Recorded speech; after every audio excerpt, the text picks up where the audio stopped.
E você? Quando os ventos mudam, você é daqueles que constrói barreiras ou moinhos e vento? Nessa dica de quinta, quero indicar para vocês uma literatura que é espetacular. É uma das obras mais incríveis da literatura brasileira. Estou falando de O Tempo e o Vento, de Érico Veríssimo. Érico Veríssimo se insere naquele movimento literário chamado regionalismo, tá?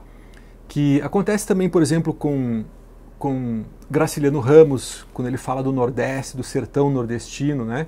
Acontece também com Jorge Amado, que ele retrata muito da realidade da Bahia, né? Se pegar tipo Dona Flor e seus dois maridos, Mar Morto, Capitães de Areia. E Érico Veríssimo retrata o Rio Grande do Sul. É uma trilogia, são 3 obras na verdade, né? Cada uma delas com 2 volumes, a última chega até a ter 3 volumes. A primeira é O Continente, a segunda é O Retrato e a terceira é O Arquipélago. São mais ou menos 300 anos de história, né? Misturados com uma ficção que vão, digamos assim, contando e narrando, né? A formação das primeiras famílias, dos fundadores, né? Do estado do Rio Grande do Sul até mais ou menos 1940, né, que é a época ali de Getúlio Vargas. Então é uma obra assim que vai retratar para nós, na cultura jurídica, né, as desigualdades sociais que existiam na época, né, a diferença entre o casarão, que eram as famílias ricas, né, das charqueadas, e o pessoal do comércio, a pequena burguesia, o campesinato, né, que surgia naquela época. Retrata também as relações que existiam entre os gaúchos nativos, né, dessas famílias que viviam, como eles diziam, né, no lombo do cavalo. A casa deles é o pampa, né? Eles não têm casa, eles não têm um lugar, eles moram em cima, literalmente, né, em cima do lombo do cavalo.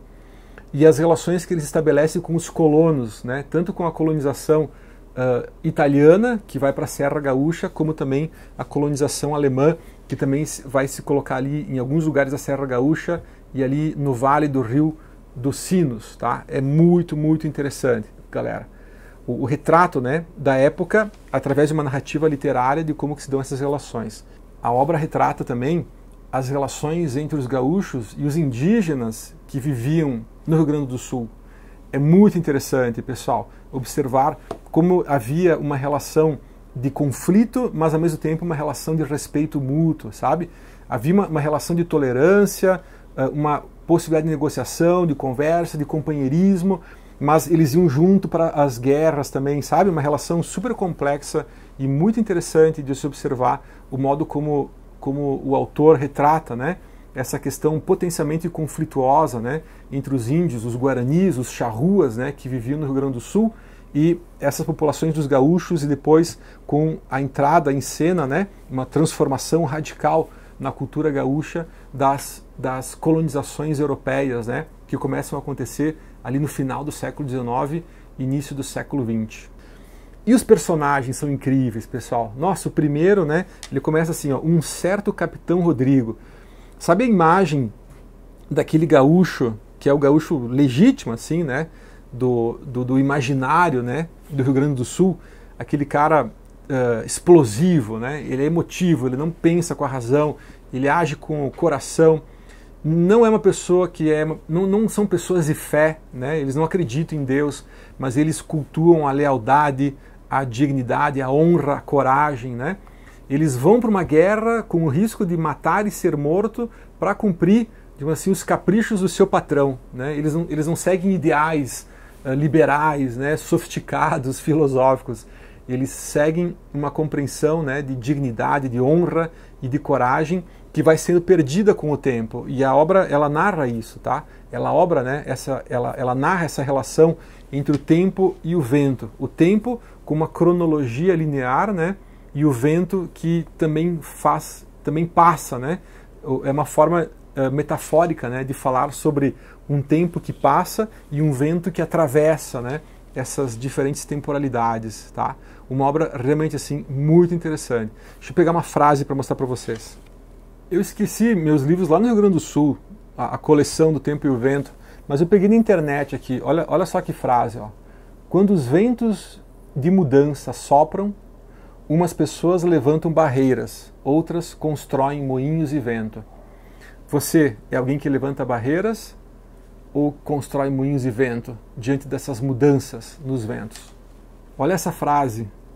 Na minha opinião, existem dois tipos de viajantes: os que viajam para fugir e os que viajam para buscar. A ideia da viagem, da travessia, são temas muito importantes em Érico Veríssimo. Primeiro porque o gaúcho, ele é uma pessoa que não tem um lugar, ele não tem uma terra, ele não tem uma pátria, né? A própria construção do gaúcho, vocês vão encontrar isso também em Jorge Luiz Borges, né?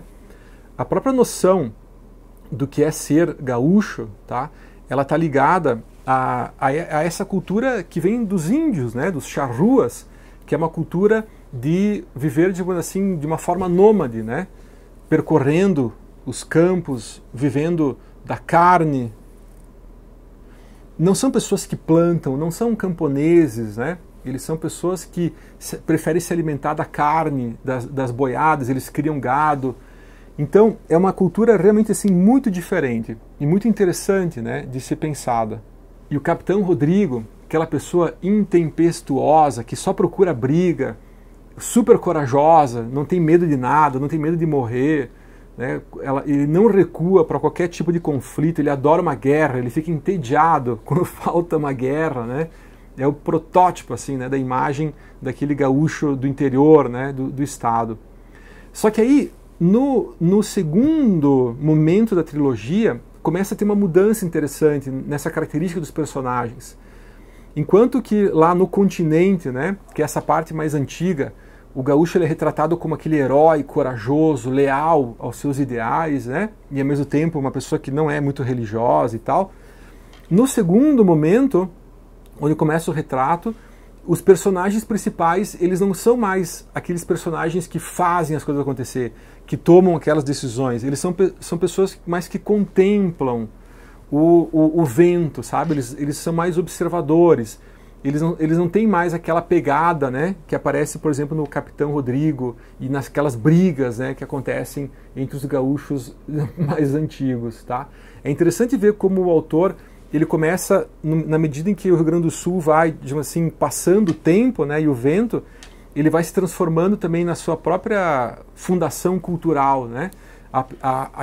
Aquela cultura, né, do herói, do cara corajoso, né, do gaúcho guerreiro, ela começa a ficar na história como espectros, né, de fantasmas que ainda atuam, né, sobre o imaginário do Rio Grande do Sul, mas que já não faz mais parte da personalidade, né, desses novos sujeitos, como é o caso do médico... esqueci o nome do personagem.